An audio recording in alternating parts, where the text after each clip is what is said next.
The first part of the sentence, what I don't get. Anyway, speaking of economic failure, you know, there's no shortage of that going around. But there's one thing I wanted to talk about that actually is like, it's actually like society collapsing levels of bad, precisely because of how immediate it is to what people do like day to day. So everybody knows this. We have a debt economy. People have credit cards. People go into debt regularly for shit. Nobody can afford anything. Everybody's probably buried in debt. Nobody can afford housing. Nobody can afford fucking utilities and whatever. Nobody can afford their fucking car. It's bad.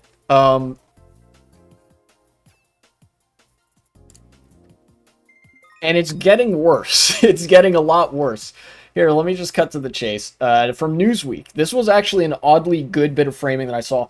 Doordash payment plan could make Americans' debt crisis even worse.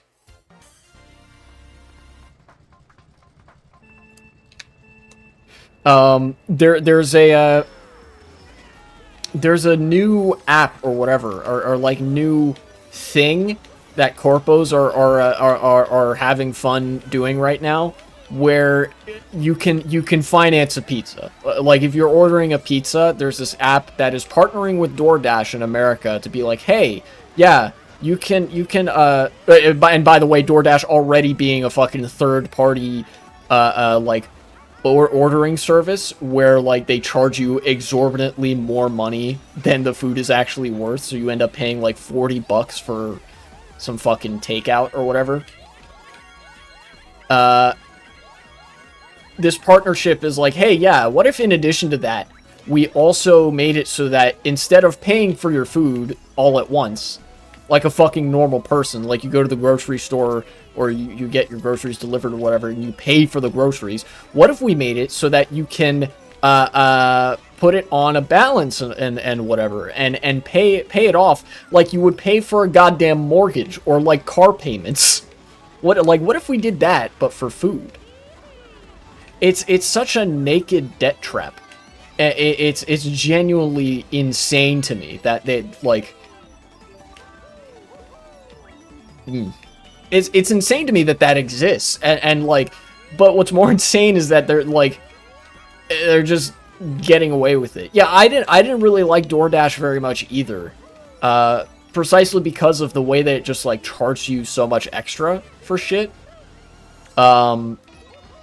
But yeah, now they're taking advantage of people who don't have that much money to charge them even more. There are some really fucking nasty, like shady incentive structures on this app. I don't remember what it's called. I'll have to look at it in a second. Where it's like, yeah, technically you could either pay for it all at once or finance it over the course of a week. But they keep kind of like nudging you in the direction of paying it off over several months for like a fucking cheeseburger or something, mind you. Because if you pay it off over 6 months or more, then you accrue interest, and that means you go further into debt. Yeah, you just drive. If you're gonna order out, you just go out to order. You know, like, to avoid this shit. Like, if on an individual level, my advice is avoid that shit like the plague.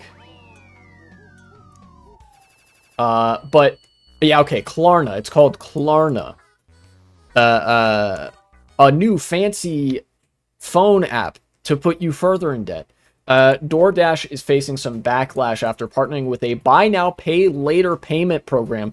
This is literally like the most predatory model of fucking lending money to people that the world has ever seen. See also payday loans, where it's like, oh, you're short on money because you don't get paid enough. That's okay. Here, you can borrow $10,000 that accrues 10% interest every month. You know? It's designed to keep you in debt. Anyways. A buy now, pay later program that some say could increase debt for millions of Americans. Some detractors from this innovative new program are saying, why the fuck would you do this? This is making the whole last debt economy even worse.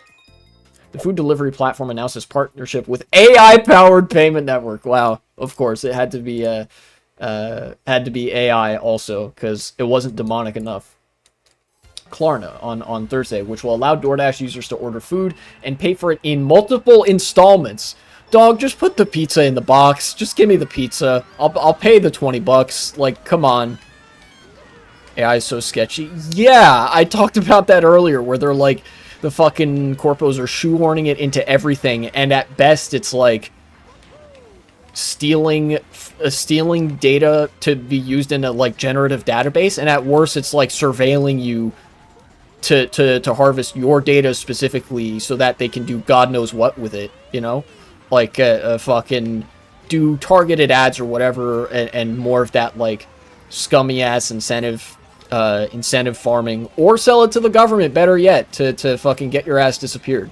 Because, you know, remember, the U.S. government buys data from a lot of these companies. They don't surveil us directly sometimes. There's a lot of surveillance from the U.S. government. But sometimes they actually outsource their surveillance to the private sector and just buy that shit later. Ah, you thought you were gonna get me, you chuckle fucks back there.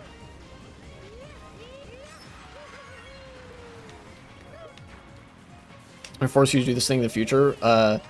Just learn how to grow plants. Yeah, it really does seem like with the introduction of this is too lucrative from a business perspective with these fucking with the like investors that are pitching this. This is too like lucrative. It's a combination of like credit cards and payday loans. To me, at least, that's what it seems like.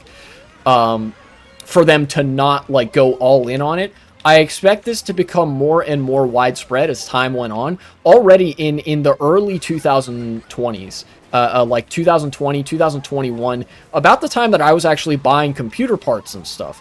You know, I started doing a little bit more shopping online, as did probably everybody because of the pandemic. I started to notice sometimes on Amazon or Newegg or wherever I was buying shit from, there would be a little financing option where if you're fucking insane, you can like, oh, hey, pay for it in 4 easy installments to be paid off weekly or monthly, you know? And the fucking thing they're talking about is like $50, you know? It's just an extension. It's an extension of that, but now it has the institutional capture necessary to accelerate the debt crisis to actually untold levels. Yeah, I can't wait until high school debt. Yeah. People already have debt in K-12 education. Remember, the United States is currently, this gets drowned out by the rest of the debt crisis. The United States has been facing a school lunch debt crisis. Children are going into debt over not being able to afford lunch at school. Their kids are racking up debt, or their parents on their behalf are racking up debt just to eat lunch at school. Because school lunch isn't free in America. Unless you're in Minnesota, in which case Comrade Walls has your back. But anyways, I feel like I've gotten off track a little bit from what I was originally talking about, which is Klarna. This is a classic, actually, like Huxleyan dictatorship thing, where you have a like an overwhelming preponderance of choices, but they're all illusory because all of them lead to you being like in debt or something, and they're all backed with the implicit violence that like if you don't pay your debt, then somebody comes to like break your kneecaps or something. Back to Newsweek. Okay, Newsweek spoke to experts about the matter from the perspective of DoorDash and its customers. Why it matters. Americans hold more than $18 trillion in credit card debt, according to the Federal Reserve. Guys, that's 60% of America's entire GDP. America's GDP is $30 trillion. And the total amount of credit card debt in America is $18 trillion. If you subtracted the credit card debt from the American GDP, you would have less than half of the American GDP left. That's how bad. Just credit card debt, by the way. This doesn't count medical debt that is not in the form of credit card debt. This doesn't count like mortgages that aren't on credit cards. It doesn't count for like any sort of debt outside of that is not included. That's just credit cards. You know?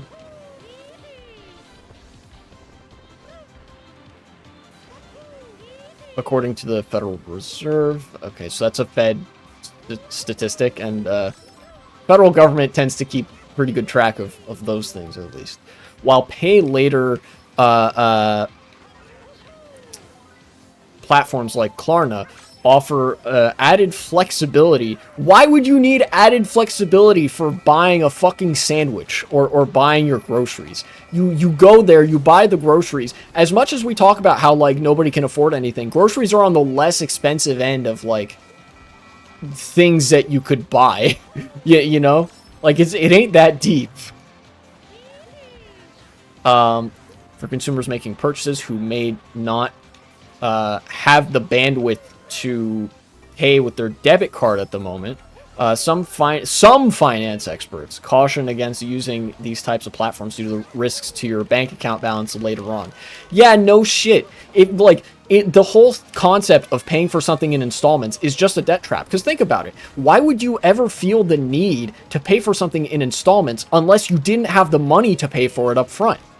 And you're not going to get the money if that's just an avenue to drain people of money more and more and more. Like, that's all that it is. You know? The only people who would do this are people who already don't have enough money to buy shit. Which means they're going to get further in debt because, you know, buying shit with money you don't have isn't going to make you any wealthier.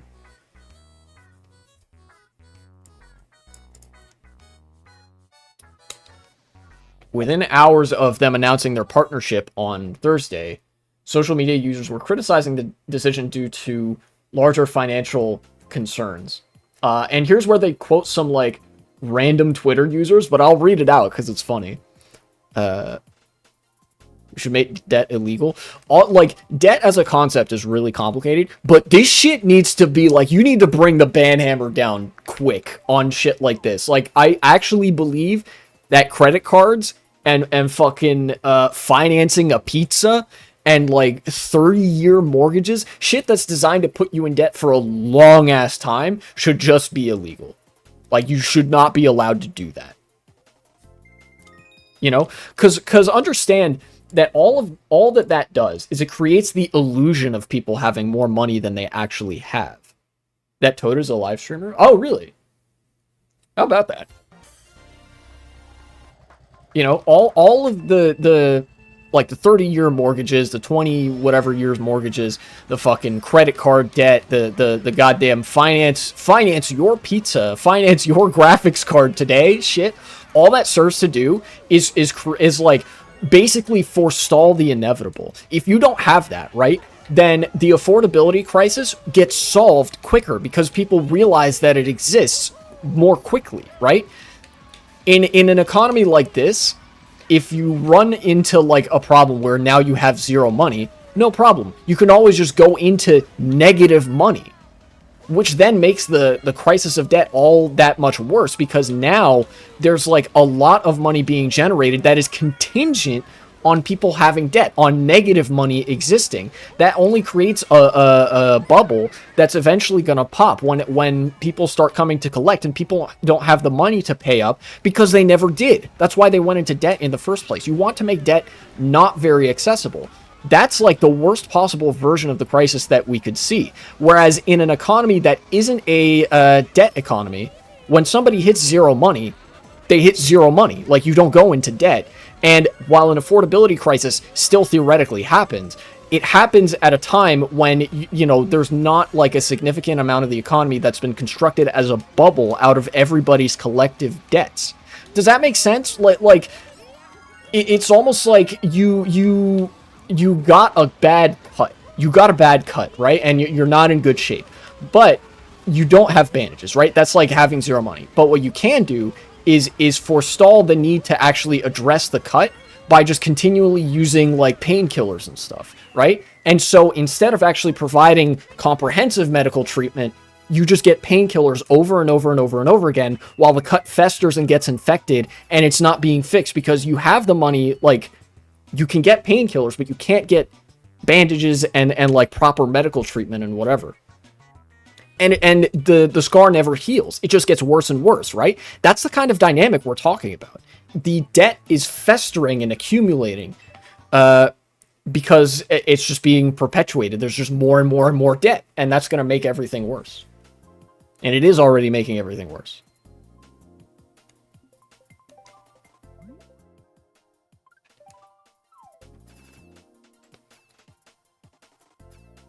Sorry, this leftist meme, I know. Anyways, let's hear what random Twitter users have to say about fucking debt traps. If you need a payment plan to use DoorDash, you might want to get off your lazy ass and just go pick up your goddamn food yourself. Not a political solution, but I do agree. You know, if this is the direction that DoorDash is going, just don't DoorDash. Not a good idea. Another random Twitter user said, nobody should ever pay for installments on DoorDash. I'm noticing a distinct lack of systemic analysis of the issue so far.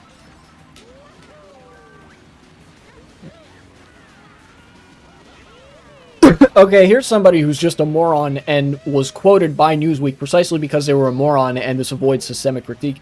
If you're financing DoorDash deliveries, you're not living paycheck to paycheck, you're just a moron. More than one thing can be true at the same time. If you are in a position to finance DoorDash, if you're in a position where you're like financing that shit, you are living paycheck to paycheck. Most people in the United States are pretty damn poor. You know, this person just loves to, whoever this person is, they just hate poor people. That's it.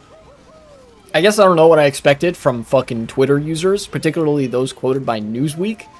I guess they can't go too far into acknowledging, wow, this is actually fucking heinous and monstrous creating a debt trap like this without offending, you know, their corporate daddies or whatever.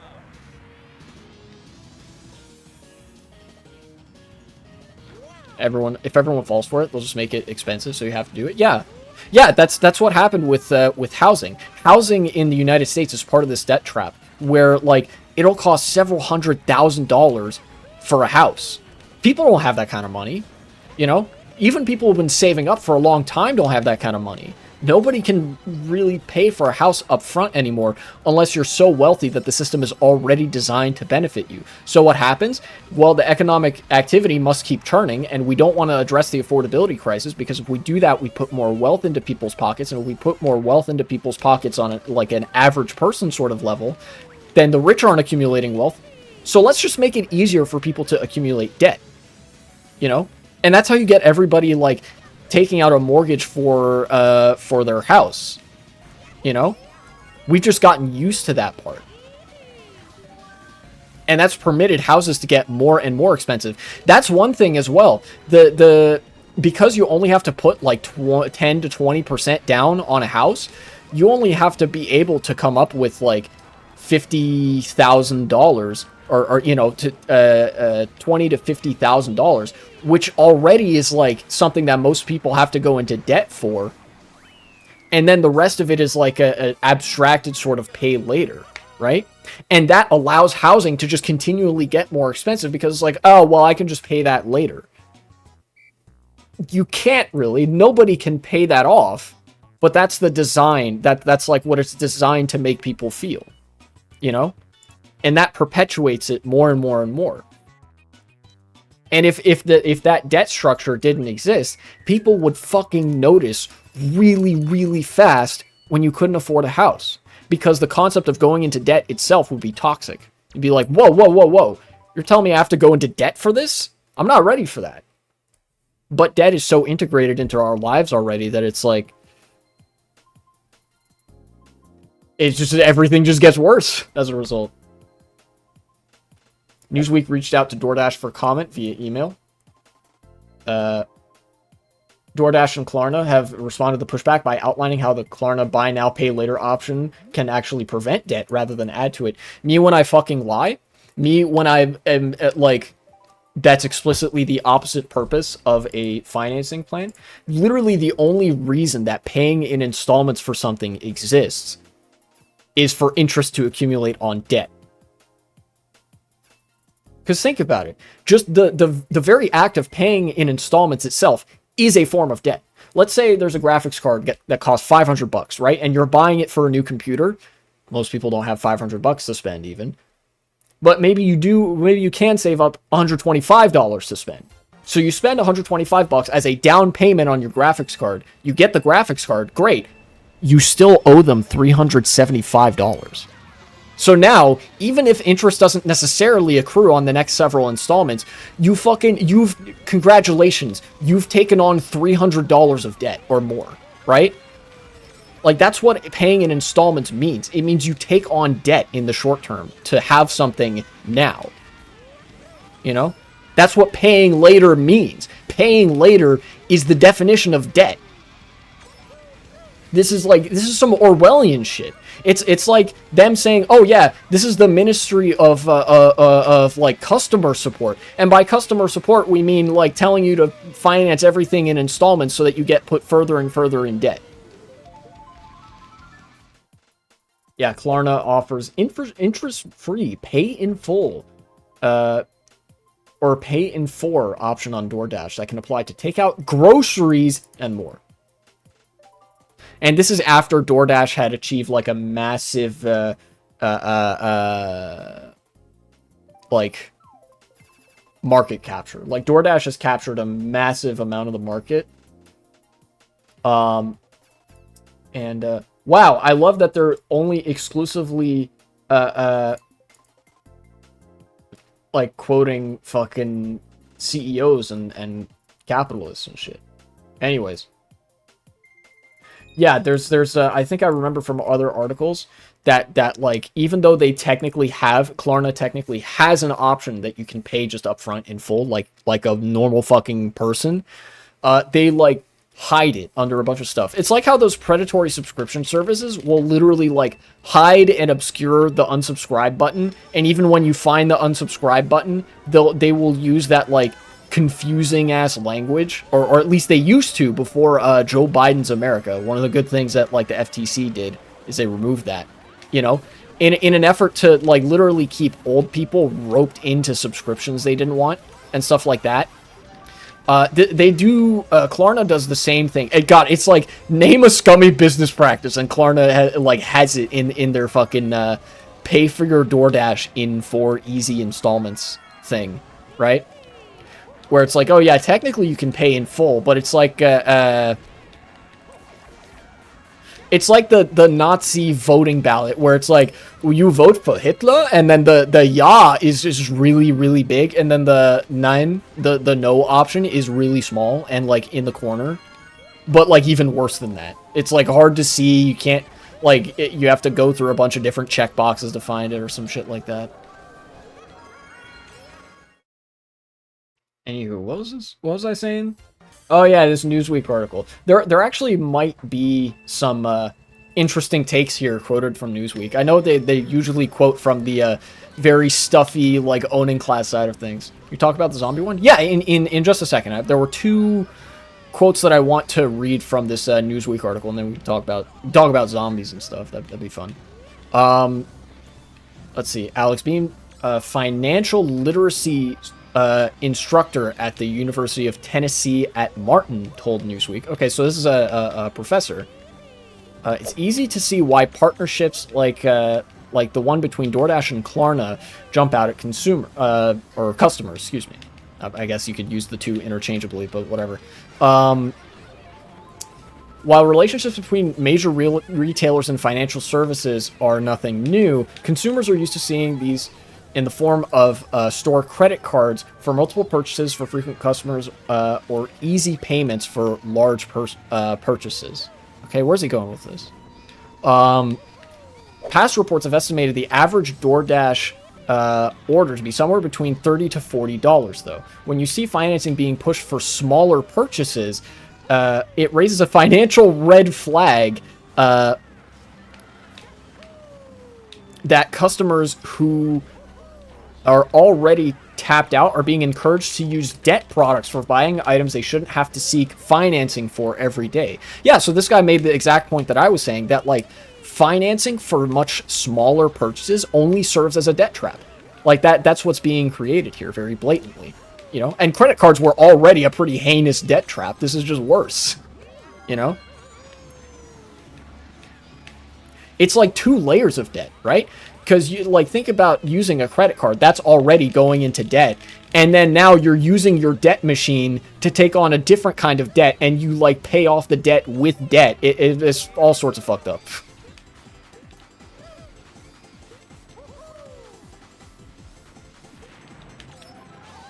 No! Dang. Race like shit because I was trying to read an article at the same time. That's okay, though. Yeah, okay. Michael Ryan, a finance expert and founder of MichaelRyanMoney.com. Okay, but this guy might be a hack. We'll see. Said, it encourages financing consumable goods that have no lasting value. By the time you make your final payment, that meal was consumed weeks or months ago. This contradicts my fundamental financial wisdom about not financing items with zero residual value. Finance bro ass take. He's like, bro, you can't even like make profit off of it later. Yeah, they interviewed how many? Let's see, 1, 2, 3. They interviewed 4 retards and 1 professor. And the professor was like, yeah, this is going to create a debt trap because you're financing $40 worth of food.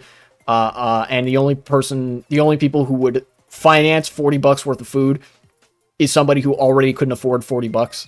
So it's just going to make everything worse.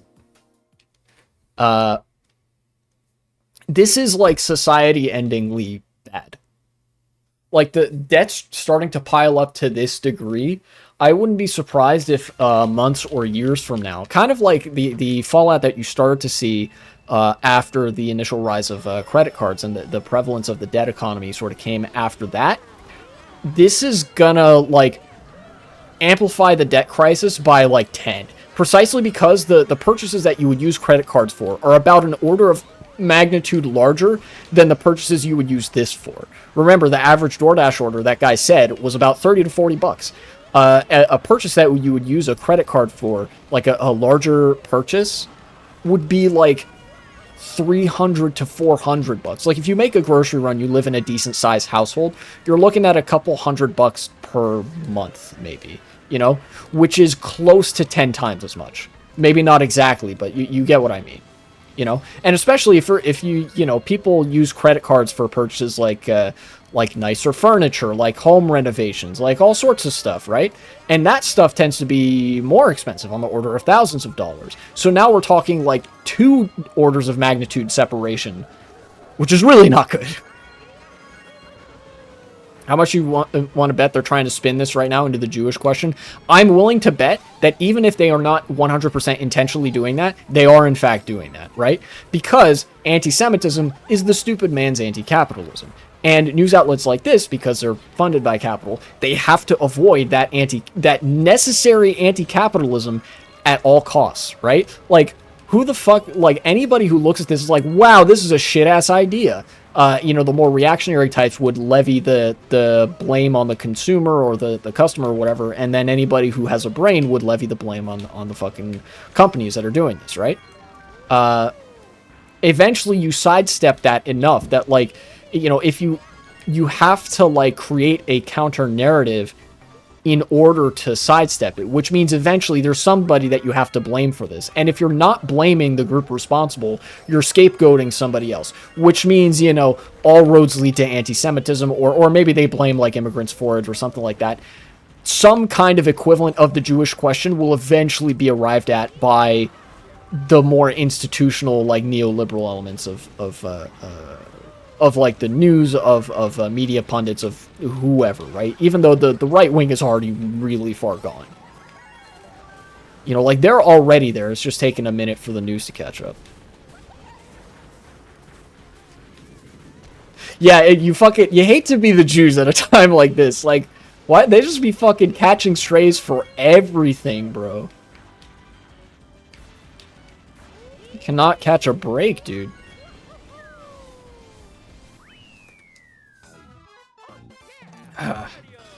Anywho.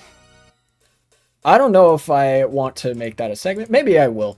It is worth mentioning. This doesn't happen in Europe because I think it's literally illegal in Europe to do this. This kind of like financing plan, this kind of debt trap, I think it is actually against the law in Europe. So it doesn't really happen there, but it's happening here. You should make the thumbnail an expensive pizza. Damn, that would be a good thumbnail. It just says, like, just give me the pizza or something. That'd be good. Anyway, future me, cut it there.